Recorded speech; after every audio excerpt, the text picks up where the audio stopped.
At this time, my guest is known to many of you as a veteran WWE superstar, Tyler Reks, but recently, today, currently making headlines about her story transitioning from Gabe Tuft to Gabbi Tuft. It's Gabbi Tuft. Gabbi, thank you so much for taking the time on your busy day to talk to me. You look so happy. You look great. Thank you, Nick. I'm very, very happy. I feel like I have a prison sentence that just got out and I'm free. Oh, man, yeah. So talk to me about this. I mean, this is a huge deal for you. I mean, what is it like to let the world know that you're Gabbi Tuft now? It feels absolutely amazing. It's something I've been hiding for years, and it's gotten to the point where I just couldn't hold it inside anymore. And I don't know how much you have time for or want to know, but Bring it on. it was life and death for me at one point where I didn't want to live another day as a man, and I was ready to end everything. Even though I have a wonderful wife and a daughter, the pain of just presenting as a man was overwhelming. And so when I decided to make the change and start the transition, like everything just opened up. It was a huge weight lifted off my shoulders. So take me there. So when was this moment where you realized that this was make or break for you, that you had to make this transition? When did the light bulb go off? Oh gosh.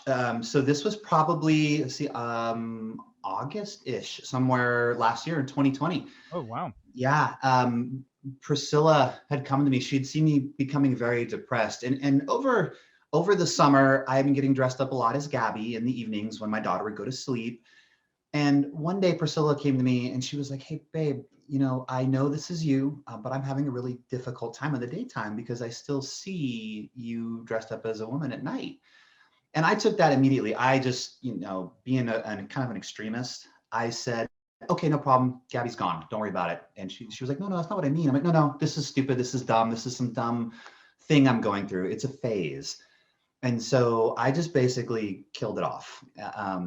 But it became very, very painful, like extremely painful, to the point where I've come out telling everybody that I did steroids for years, and my thing was, as soon as Priscilla said that, I ran to the bathroom and I grabbed my gear and I shot up a bunch of test and trend right away to go the most opposite way that I could from Gabbi.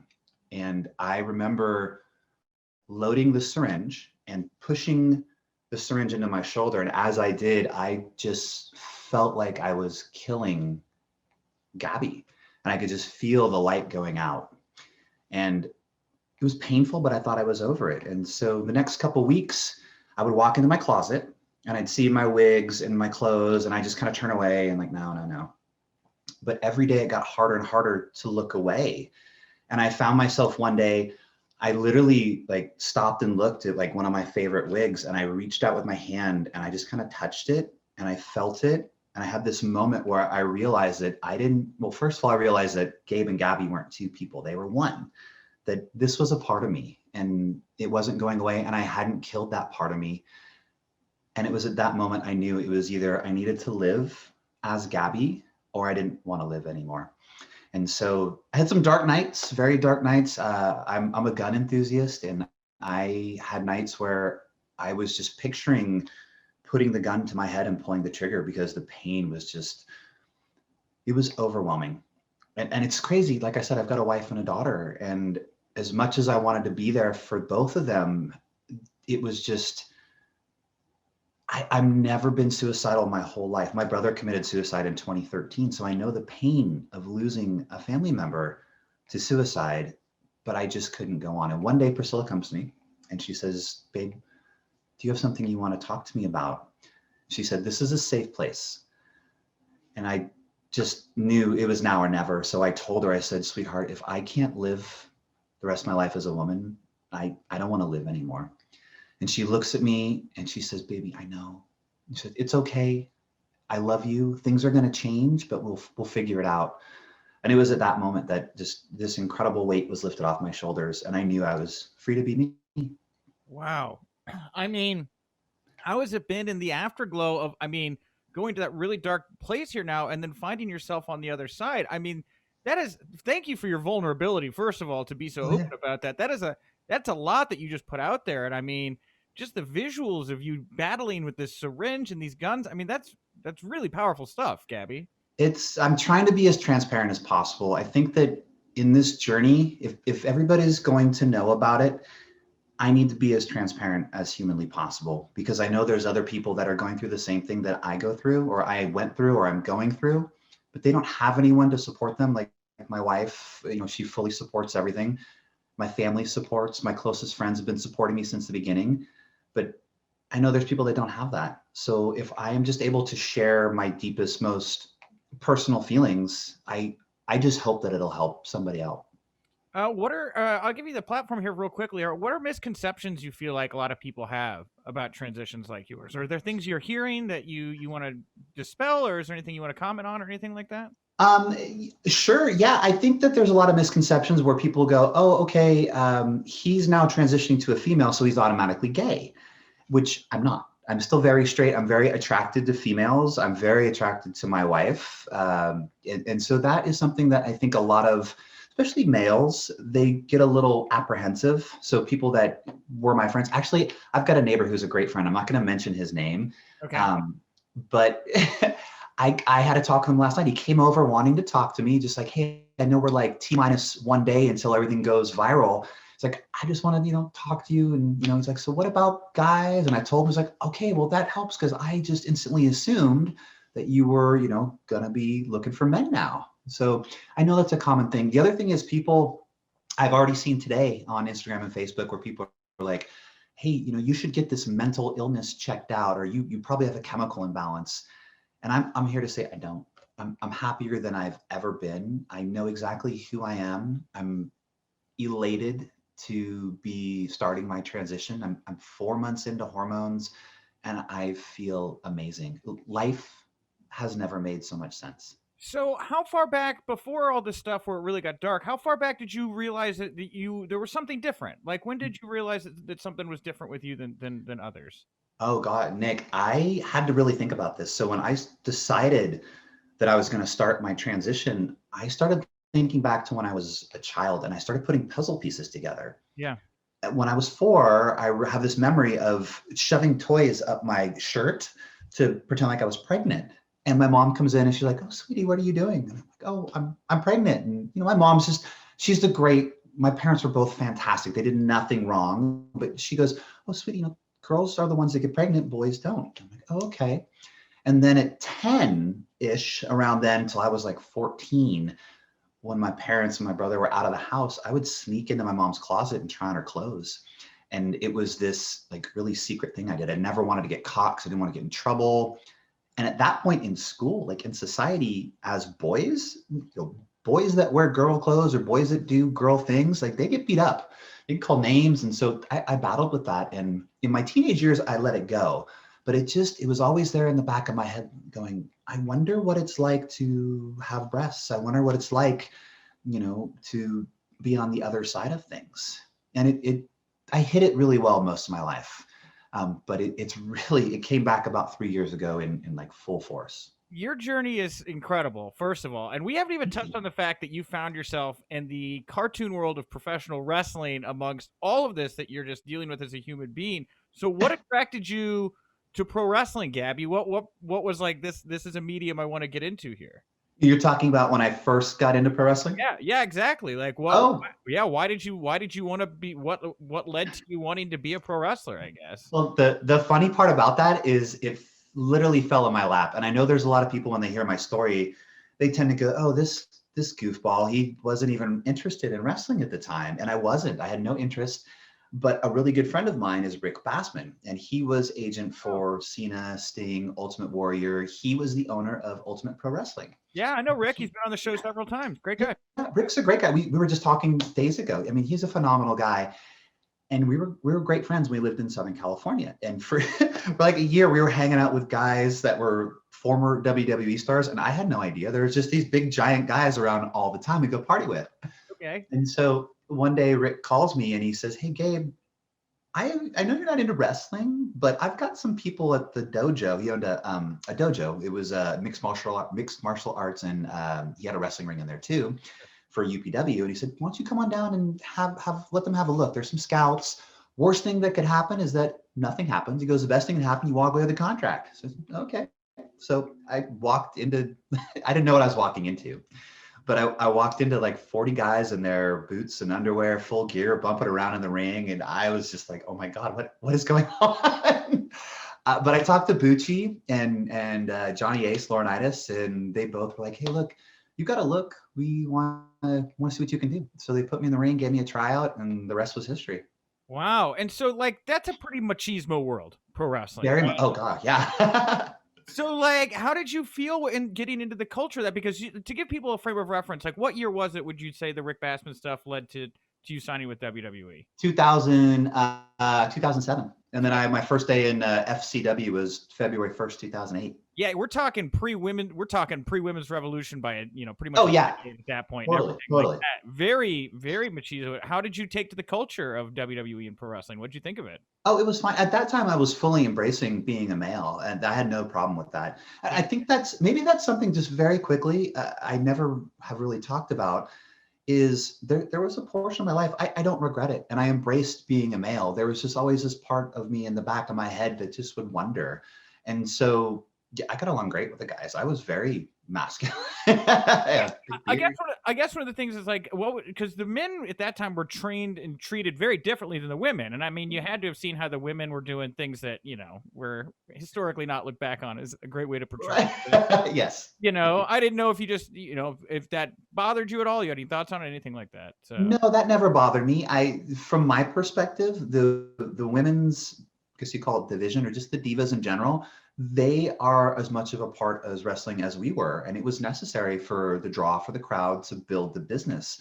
So I fully understood that. And it was more or less a newer aspect. I mean, we had been through the Attitude Era with the divas back then, but they were really trying to build something new and different. And it's understandable that there's a smaller pool of females there. So of course it looked different to the guys. Like a lot of us were like, man, the measuring stick for them is like this big and the measuring stick for the guys is like this big, but right.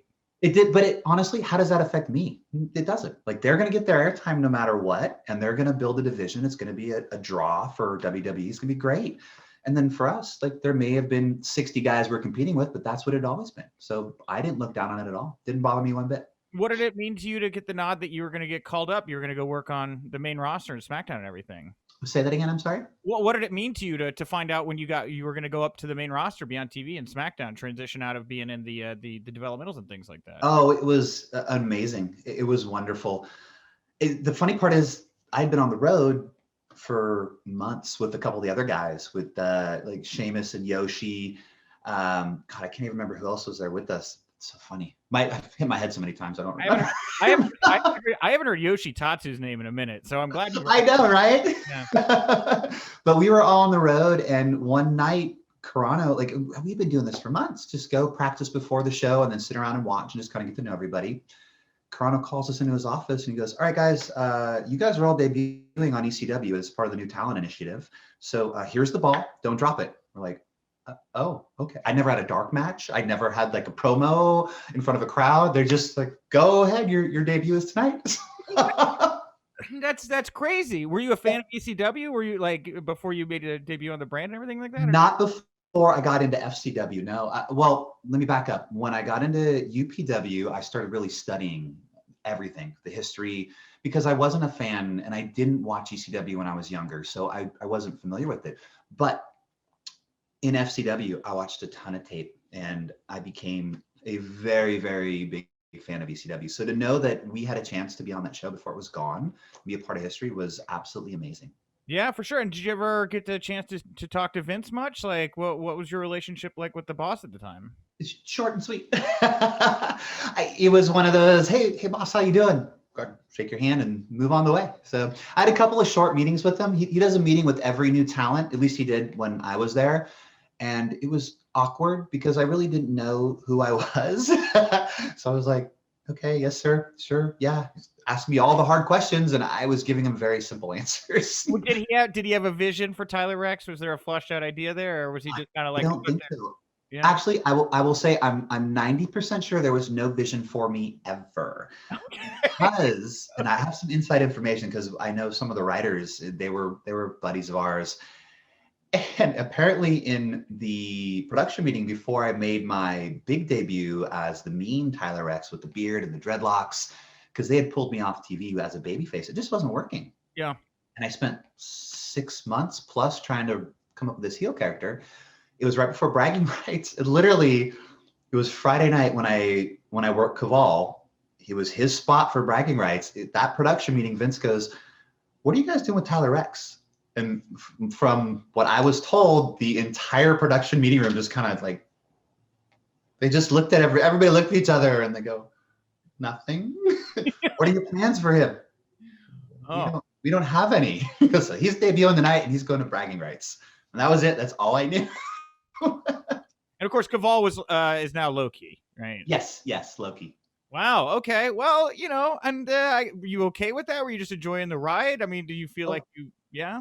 Yeah, absolutely. To have the opportunity to be on SmackDown and go right to Bragging Rights, I totally embraced that. That was huge. One of your last appearances for the company, you were in NXT, which was not like NXT now. It was way different than when you were a part of it. Like, well, first, yeah, real quickly, like, what were the expectations when you were sent to NXT? What did you think of getting moved to the brand?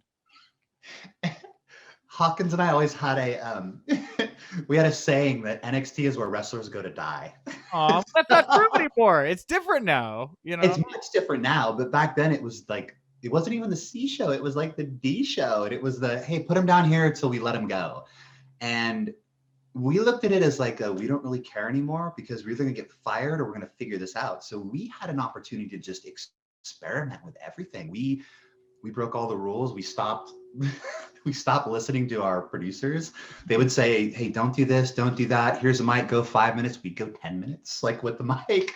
Or "Hey, don't use that cane." We use the cane anyway.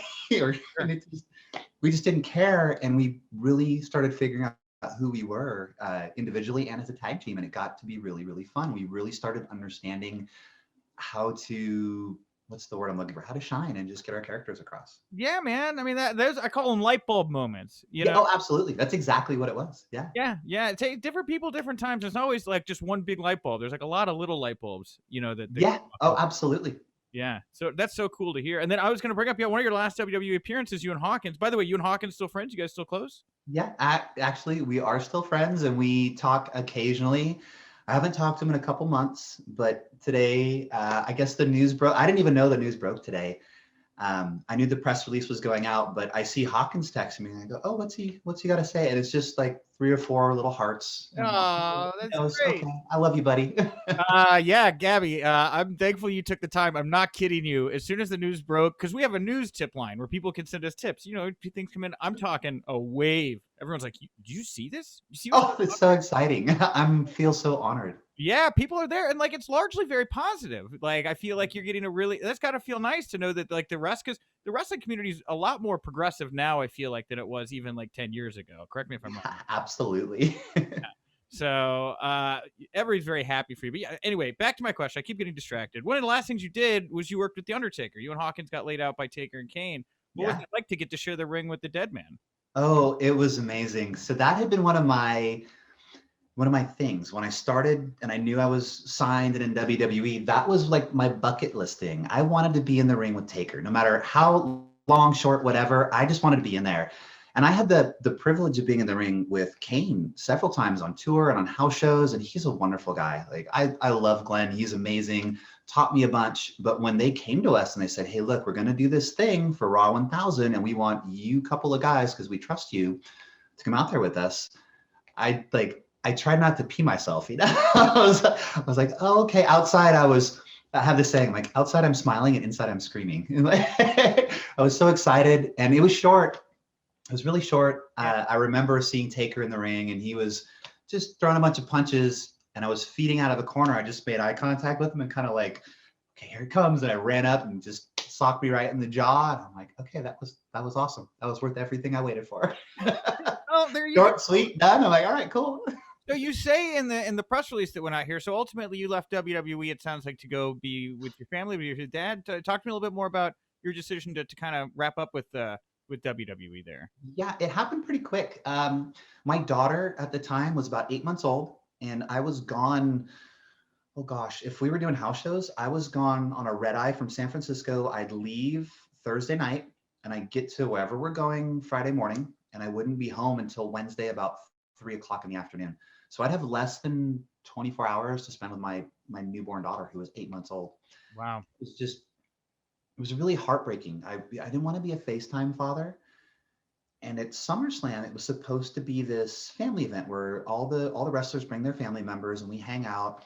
But it was so difficult. And my daughter wanted to see me, and I had appearances and autograph signings and access matches to do. I didn't really get to see them. And so she was really upset. And Priscilla was doing her best to just kind of manage as a new mom. And I saw the difficulty. And my parents just happened to be driving through LA, coming back from seeing my brother in Southern California. And they called at just the right moment. And I said, hey, do you guys think it'd be okay if you took Priscilla and Mia home with you? It's really hard here for them. And they said, of course. So we put them in the car. And I remember watching them drive away from the hotel, and my heart just broke. And I knew everything was wrong. And it was at that moment, I just thought, I'm done. Like, we have SummerSlam was the next day. And then we were going to Fresno for Raw the day after. And I just knew. I called Priscilla Sunday night after Slam, and I said, babe, I'm done. I'm coming home to be a dad. And she supported me 100%. And I walked into Raw the next day and talked to Jane Geddes, and I just said, I can't. I have to be a father. And she totally understood. Triple H, Hunter was amazing. He understood. He actually called me later, and he just said, hey, look, you're a stand-up guy. I'm a father, one father to the next. I totally understand. That's so awesome, dude. Yeah, thank you. I have heard a million negative exit stories from WWE. I've never heard a cordial, like, wonderful one like that. That's awesome, man. Right? Everybody that's left on their own terms is really pissed off. And I was just happy to be going home. Yeah. Wow. So do you keep up with the products anymore? Do you still watch wrestling or no? No, I think I've watched maybe 2 episodes since I left. I've been so busy being a father and starting businesses and with Body Spartan. So yeah, absolutely. I was going to ask you, Body Spartan here. So then what are you doing with your time? Tell me a little bit about this brand you're building here. Yeah, so we started Body Spartan in, it was 2013 after my brother died and he committed suicide. I had missed an opportunity to go down and help him. He got addicted to methamphetamines, and I had no idea. My family didn't know like the severity of the drug. He was a great kid, married. But one night he asked me to fly down. He was high, and we knew it. And I'm like, look, dude, I'm not coming down to Southern California. When you sober up, then I'll talk to you. And I never got a chance to talk to him. The day after Christmas that year, he went to a shooting range. He was supposed to come home. My dad was going to put him in rehab. He was driving home. He stopped at a shooting range and shot himself in the head. So I promised I would never miss an opportunity to help someone. And what I did is I thought, well, I'm really good at bodybuilding and fitness. So I wrote a book, and that book became our flagship program for Body Spartan, which is our Genesis program. And basically we now have an app and it's got 8 different shredding and bulking programs. Priscilla, my wife, is a master sports nutritionist. So we took all her algorithms and we programmed them into the app. So you get custom nutrition, you get full workout videos, instructional videos. You have, some of them have up to 12 weeks full of workouts for bulking, for shredding. We've got in-home workouts with resistance bands. Guys like Brian Cage are one of our brand ambassadors. So he's got a couple programs with us, and it's been amazing. That's awesome. Well, good for you. And Thank you. I think if Brian Cage is a client, that's a testament. The man is built like a barn. Oh yeah, he's the effing machine for a reason. Yeah. So I take it then from what you said earlier, though. I mean, an appearance at AEW, WWE. Are you are you totally done with the business, or do you have an itch to maybe do one more thing? Like, where's your head at on all that? As far as wrestling goes, my back is pretty messed up from all the bumps, and I don't want anybody to think that I did anything spectacular. I just am really messed up. I'm actually going to BioAccelerator in Colombia at the end of this month, and they're going to do a bunch of stem cell therapy on my lower back. I've known a couple people that did that. I think Nash did that, didn't he? Nash was there, Ryback, Cage, Chuck Liddell was just down there as well. And they do amazing work, like unbelievable, amazing work, to where like Ryback was supposed to have a 5-disc fusion, and he's almost 100% without surgery because of those guys. Oh. So all that was a big sidetrack. Sorry. all that to say, I'm obviously interested. I know about what you're talking about. It's awesome. Good for you. I'm sure it'll be great. it's amazing. So that to say, I don't want to bump anymore. I have no desire to bump. But if for any reason WWE or AEW, those guys, they wanted to do something where I made appearances, I love the business. I'd be so happy to be back in the ring and to see the people in the crowds and just to do something. I'd love to do something like that. Sure. All right. Well, Gabbi. All doors are open. Oh, cool. All right. Well, Gabbi, hey, that's good news. We'll end it on that. Thank you for the time. This is a very busy day. I'll let you get back. Can I interject one thing before we go? Whatever you like. The floor is yours. Thank you so much. Just really quick to everybody that wants to know the story, we're launching a bunch of social media tomorrow. We're going to have my coming out video, but also I think one of the biggest things that people will find helpful is Priscilla and I have documented the entire transition with a podcast. And so the first episode is live on Podbean right now. It's called Her, the Podcast. And it'll hit iTunes and Google Play. It takes 24 hours to distribute to those platforms. But also tomorrow we'll upload the second episode. And it's just chock full of very transparent information. We have 17 episodes. We'll be releasing one a week. And so far from the 20, 30 people that have sampled it, it's a binge fest. Like grab some tissues and be prepared for a binge fest. All right, cool. Anything else you want to plug or promote before we wrap it up, Gabbi, or is that a good Just be sure to, if we'll be on Extra tomorrow with Billy Bush, so keep an eye out for that. All right. That's the big one.